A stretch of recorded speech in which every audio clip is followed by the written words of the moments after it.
Hey, what's going on, everybody? My name is Jesse, and welcome to my wrestling show, the place where we talk about wrestling.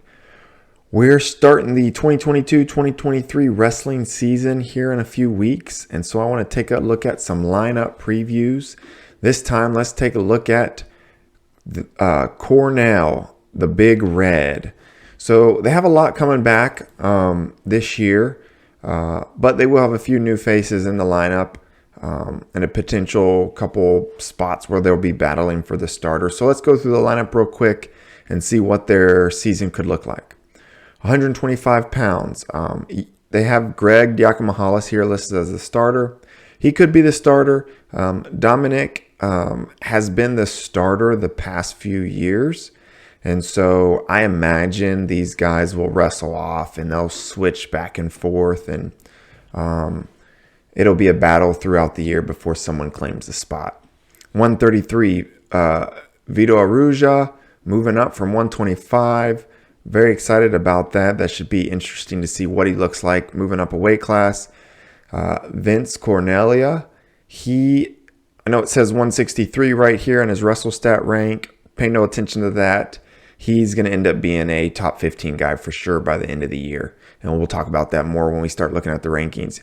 Yanni Diakomahalis, obviously three-time national champ, looking to get his fourth this year. Colton Yapoujian was out of the lineup last year, returning to the lineup. He was the starter a couple years ago. So excited to see how he can progress going this season. And then the rest of the lineup is the same as last year. Julian Ramirez, Chris Foca, Jonathan Lowe, Jacob Cardenas, and Luis Fernandez. The one thing that I like about Cornell is they're pretty deep across every single weight. They really don't have any huge holes. Everyone's pretty solid. Probably their weakest weight is honestly 125. Everyone else is really, really solid. They're going to be a really good team. Even Colton Yapoujian, he's probably the second weakest, but he's tough. He's going to qualify. Like, looking at this, Cornell's probably going to qualify 9 weights for sure, and potentially 10 if Greg can take the next step. But 125, neither Greg nor Dominic have that good of results. They have Greg ranked here at 32. Intermat does coming into the year. That's certainly a fair ranking. He doesn't really have any marquee wins yet. With a last name like Diakomahalis, there's always a little part of you that thinks, he's going to take that next step and be a competitor at this weight. The ceiling, obviously would say qualify for the tournament and maybe still a match. I just based off results, I think that's probably the best you can hope for from a Greg Diakomahalis or a Dominic this year if you're a Cornell fan. 133, Vito Arujau coming up to 133, currently ranked third. I'm very interested to see Vito versus Romo Bravo Young. To me, they have pretty similar styles in the sense that they're moving all over the place, quick feet, very wiry, I guess, very scrambly, super athletic. So that match could happen down at the the Journeyman Collegiate Duels that they're doing down in Louisiana. Cornell and Penn State, they're in 2 different pools, but if they both win out of their pool, they'll wrestle each other in kind of like a pool bracket winner thing. And so we could see that match down in December if everyone wrestles. That'll be a fun one. I'll be tuning in for that. So Vito's ceiling, I'll say his ceiling is 1. I don't know that he can beat Dayton and Roman Bravo Young. But he's certainly a caliber of wrestler where you can't really rule out him winning a national title. The tough part is if he doesn't beat Rovo Bravo Young down in December and he gets the 3rd seed, he's going to have to beat both of them. He's going to have to beat Dayton and then follow that up with beating Roman Bravo Young. That's a tall task. His floor, I'll say his floor is probably 5 right here after Lucas Bird.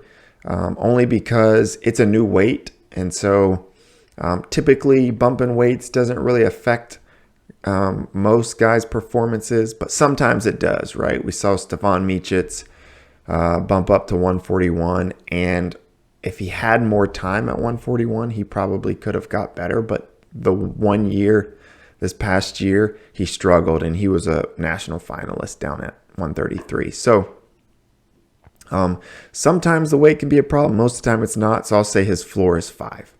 141, Vince. So he was the junior world team rep for USA. Very solid wrestler. Beat Carter Young 2 out of 3 to get the spot.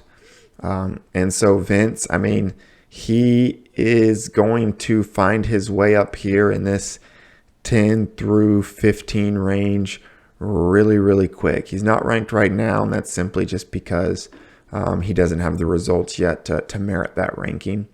I would not be surprised to see him shoot up here.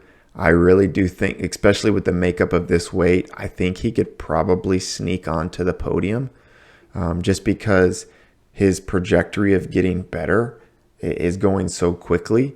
I'm sure he's mixing it up with Vito and Yanni every day. And so when you're in that type of room, getting better each and every day, he might end up in a ceiling of, I'll say a ceiling of 7, just because there's a lot of unknown there. And his floor, I'll say his floor is 20. I'll give him a pretty low floor. Again, just because he doesn't have the results yet, but I really do think he doesn't have the results yet in folk style. I do really think he's going to end up being really, really good for Cornell Wrestling this year. 149.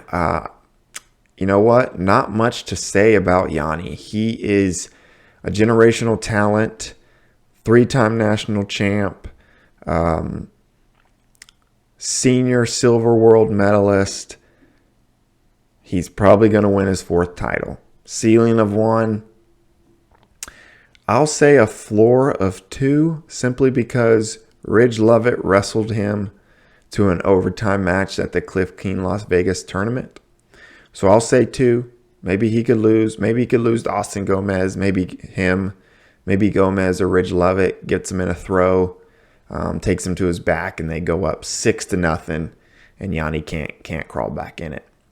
So if Yanni's going to lose, it might be to one of those guys. I've seen him wrestle Sammy Sasso, I think, a couple times now, and I just don't know how Sammy gets that win. And so I'll say a ceiling of 1, a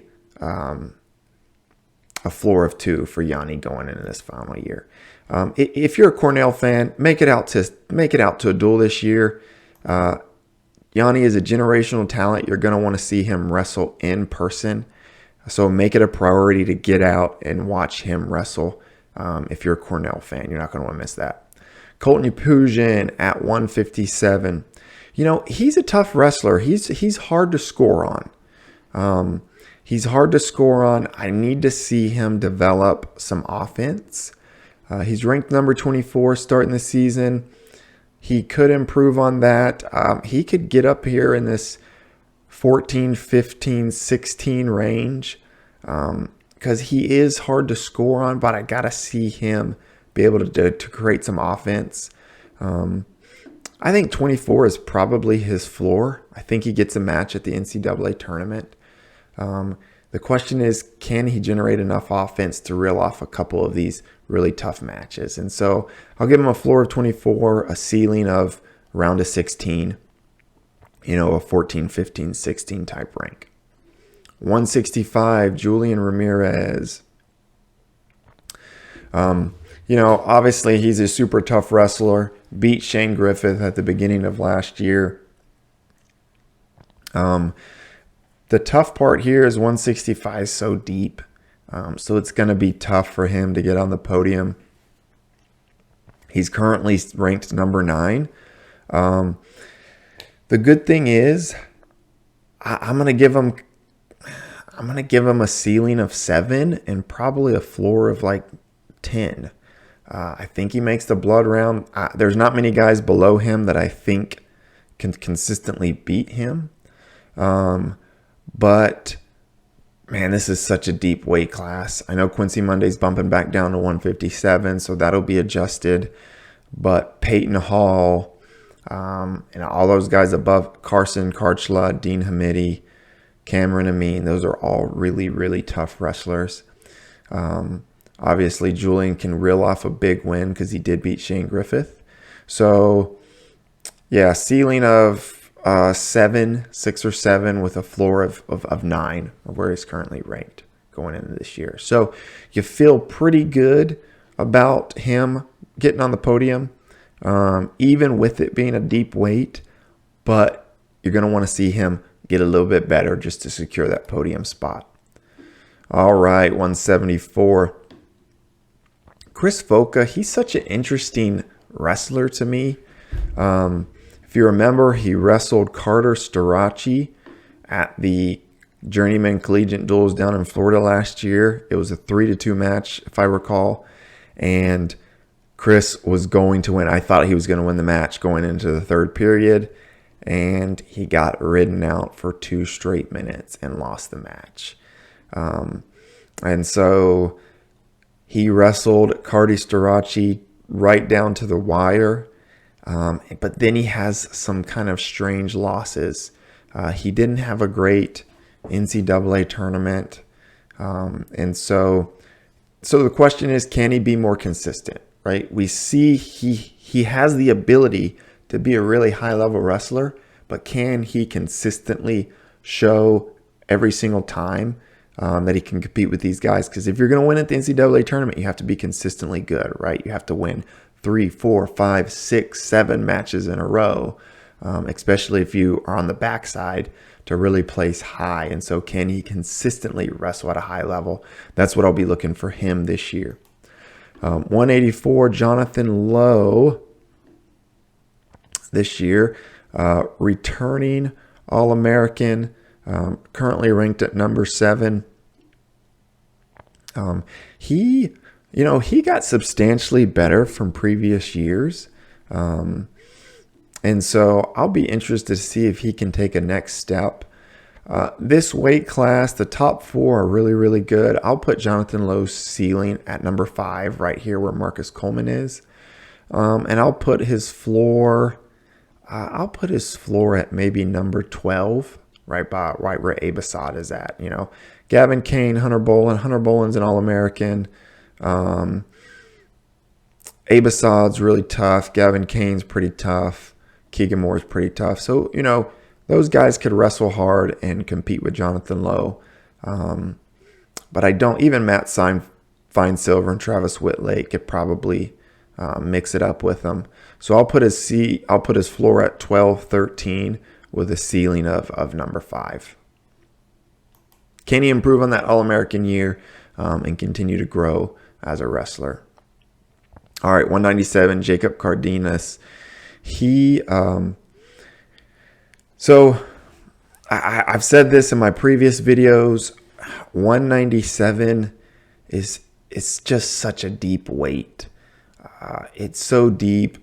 There's a ton of All-Americans in this weight. There's not, Max Dean's the returning national champ, but he's not like a Gable Stevenson, Spencer Lee, Yanni Diakim-Hollis. He's certainly beatable. He almost lost a couple matches in the NCAA tournament. He lost during the year. He almost lost a few other matches during the year, so he's certainly beatable. But, you have, honestly, there's like 15 guys in this weight class where if you told me they won the national title, I wouldn't be that shocked, right? If Jacob Warner, Stephen Buchanan, Rocky Elam, Bernie Truex, any of those guys, all the way down to Nino Bonacorsi, a national finalist. Cameron Caffey, he's a little bit up and down, but when he's on, he's really good, right? He beat Max Dean last year. So that's the tough for Jacob Cardenas. So part of me is like, yeah, he could be a 5, he could be a 6. At this point, I'm not ready to commit to that. I'll say a ceiling of Blood Round, and then a floor of probably not much lower than where he's ranked, number 19. I'll say a floor of 20 or 21. And then finally, going into heavyweight, Luis Fernandez. He can certainly All-American. The top 4 guys are super good, so it's going to be really tough to break through that kind of wall there. But then the next, 5, 6, 7 guys are pretty similar. Lewis can win those types of matches against these guys, against a Lucas Davison, against a Tate Orndorff. Second year with Nick Gwiazdowski being on staff, I'm sure they're going to be going a lot in the wrestling room with that caliber of training partner, which maybe he didn't have his freshman and sophomore year, or freshman year.